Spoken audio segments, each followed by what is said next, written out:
बढ़िया आने दीजिए। लखन, तुमने सुना? भ्राता भरत आए हैं। भैया भरत अपनी सेना सहित यहाँ आ रहे हैं। भैया मेरे विचार से तो वो हमें जीतने आ रहे हैं। ये राजभक्त भी कितना प्रबल होता है जिसने भरत जैसे भाई की बुद्धि ही पलट दी। हे नाथ, रोकते रहे सदा मुझे, इस बार नहीं रोकना। सौगंध है आपको मेरी, इस बार नहीं टोकना। भैया आज्ञा दीजिए, मैं इसी क्षण अपने तीक्ष्ण बाणों से भैया तथा उनकी सेना को क्षीण कर दूंगा। भैया क्षीण कर दूंगा। नहीं लखन, ये तुम कैसी बातें कर रहे हो? भरत हमारा भाई है और भरत जैसा भाई मिलना तो पूरे विश्व में दुर्लभ है। भैया भैया राम आ गया, आपकी शहर में आ गया भैया राम। भैया भरत, उठो भरत उठो। नहीं भैया, मेरे से बड़ा पाप को बड़ा मत करो, मैं अब इसका लायक नहीं हूँ।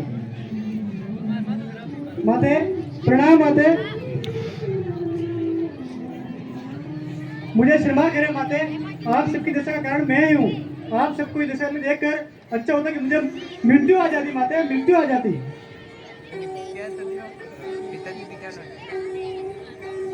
ऐसे ना कहिए देवर जी। प्रणाम भैया। नहीं लक्ष्मण नहीं, मुझे प्रणाम मत करो, मैं अब इसका अंगीकार नहीं हूँ। मेरे में पाप नहीं, मैं स्वयं पापकारी हूँ, मुझसे प्रणाम मत करो। नहीं भैया, ऐसा मत कहिए, आप हमारे बड़े भैया हैं। मेरे मन में आपके प्रति दोष आ गया था भैया, दोष आ गया था और मैं धनुष उठाने को तैयार हो गया था भैया। वो बाण चलाया क्यों नहीं पगले, चलाया क्यों नहीं? अगर तुम वो बाण चलाते तो मेरा तुम बहुत बड़ा उपकार करते, फिर मैं अपने कलंकित चेहरा लेकर भैया के सामने तो ना आता।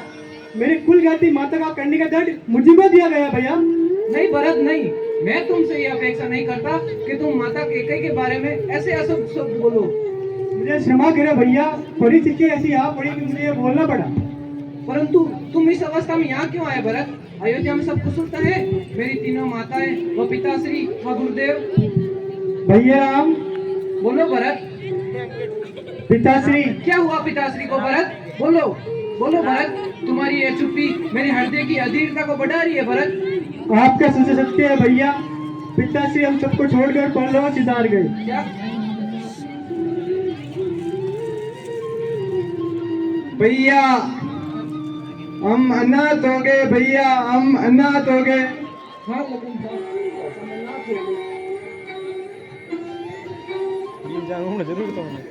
भैया भैया राम, भैया राम उठो शत्रुघ्न उठो। तुम यहाँ? हाँ भैया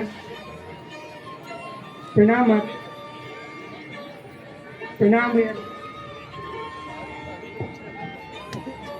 धैर्य रखिए भैया, गुरुदेव और माताएं भी आई। क्या माताएं और गुरुदेव आए हैं? हाँ भैया, हम उन्हें नदी किनारे छोड़कर शीघ्रता से आ गए थे। लखन, सीते, तुमने सुना?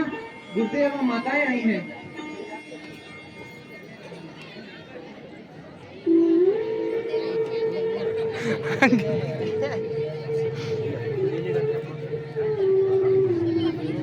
प्रणाम गुरुदेव।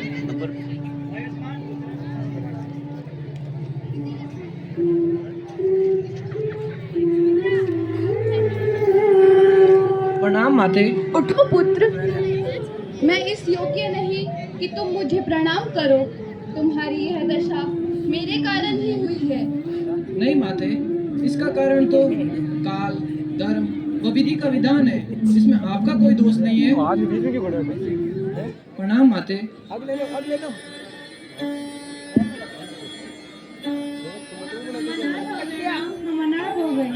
नहीं माते, अनाथ तो हम हुए हैं, आपके तो 4 पुत्र हैं, आप क्यों रो रही हैं?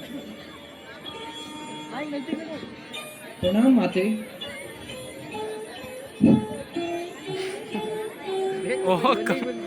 अखंड सुखावती।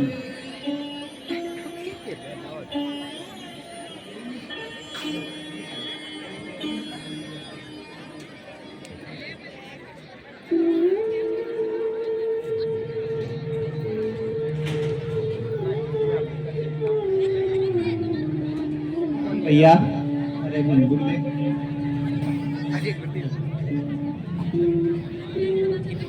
प्रणाम माते, प्रणाम माते, प्रणाम माते। गुरुदेव, मैंने पिताश्री को आपके चरणों में छोड़कर आया था और ये क्या अनर्थ हो गया गुरुदेव, क्या अनर्थ हो गया? राम, भाभी बड़ी प्रबल है। नदी में बहते काठ की टुकड़ों की भांति हम जीवन जन्मांतर की धारा में यूं ही एक दूसरे से मिलते बिछड़ते रहते हैं। यह मिलना बिछड़ना अनिवार्य है, इसलिए बुद्धिमान इसका शोक नहीं करते। अब तुम दिवंगत आत्मा के प्रति एक पुत्र का कर्तव्य पूर्ण करो। पुत्र का कर्तव्य है कि अपने जीते जी जनक की सेवा करना व उनकी रक्षा करना और मृत्यु उपरांत उनको सदगति में पहुंचाना। अब तुम दोनों भाई पवित्र मंदाकिनी के किनारे चलकर अपने पिता के लिए तिल व जल से तर्पण करो। भ्राता राम, आपसे निवेदन है कि आप कृपा करके अयोध्या वापस चले, अन्यथा मैं इसी समय अपना प्राण त्याग दूंगा। नहीं भरत नहीं, ये तुम कैसी बातें कर रहे हो? पिताश्री की आज्ञा मेरी ले थी। मैं 14 वर्षों तक वनों में रहूंगा और उनकी आज्ञा का पालन करूंगा, और एक पिता की आज्ञा का पालन करना एक पुत्र का धर्म होता है भरत। नहीं भैया, आपकी जगह 14 वर्ष वन में मैं रहूंगा, पिताजी की आज्ञा का पालन मैं करूंगा, परंतु आप अयोध्या चले भैया, अयोध्या चलिए। नहीं भरत नहीं, पिताश्री की आज्ञा मेरे लिए थी और मेरी आज्ञा तुम्हारे लिए है कि तुम जाओ अयोध्या और वहाँ का कार्यभार संभालो। जाओ भरत, जाओ। ये आप क्या कह रहे हैं भैया? क्या इस भरत को इन दुखों से कभी मुक्ति नहीं मिलेगी?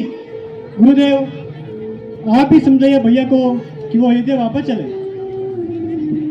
राम, तुम धन्य हो। मैं तुम्हारी व्यवस्था समझता हूँ और भरत की भावनाओं का सम्मान करता हूँ। राम, भरत सच्चे हृदय से तुम्हारे पास आया है। अब तुम अयोध्या का राज्यभार संभालो। भरत, तुम्हारे भ्राता राम ने अपने विचक पिता के एक वचन को निभाने के लिए हंसते हंसते 14 वर्षों का वनवास स्वीकार कर लिया। उसका आदर करो। राम, तुम अपनी चरण पादुकाएं भरत को दो।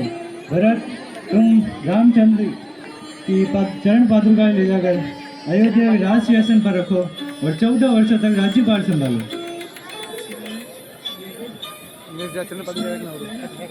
भैया, मन तो नहीं मानता, लेकिन गुरुजी तथा आपकी आज्ञा का पालन मैं अवश्य करूंगा।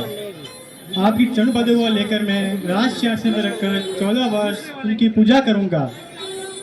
लेकिन भैया, मेरी बात एक याद रखना, अगर आपने आने में 14 वर्ष के बाद एक दिन की भी देरी कर दी, उसी राज सिंहासन पर आपका भाई भरत अपने प्राण त्याग देगा। भैया, अपने प्राण त्याग देगा। नहीं भरत नहीं, मैं 14 वर्षों तक वनवास पूर्ण करके जल्द ही अयोध्या लौट आऊंगा। भरत, लखन, मेरी चरण पादुकाएं लाए।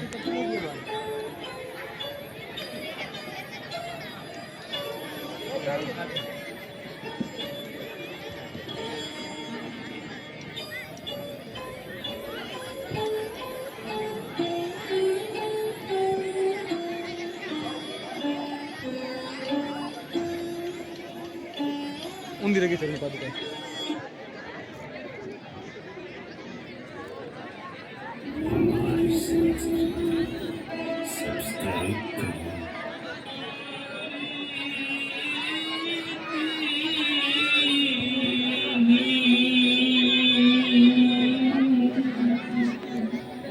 नॉर्मल पॉइंट सादर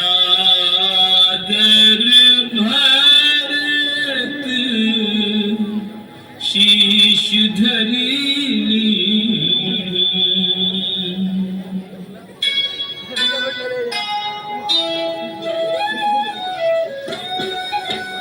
राम भक्त ले चला रे राम की निशान, राम भक्त ले चला रे राम की निशानी, शीश पर खड़ा अखियों में पानी, राम भक्त ले चला रे राम की निशानी, राम भक्त ले चला रे राम की निशानी।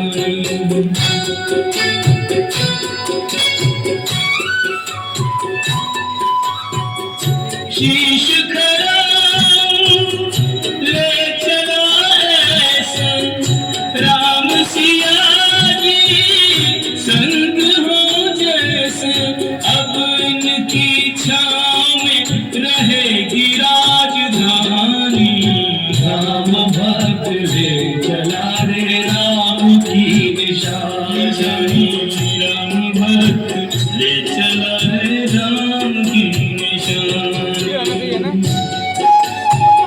बिजू एक दिन तुम मुझे छोड़कर चली गई थी आज मैं तुझे छोड़कर जा रही हूँ कल छिन लागी सदियों जैसे 14 वर्ष कटेंगे कैसे जाने समय क्या खेल रचेगा कौन मरेगा कौन बचेगा कब्र मिलन के फूल खिलेंगे नदिया के जो फूल मिलेंगे जय श्री राम जय जय श्री राम।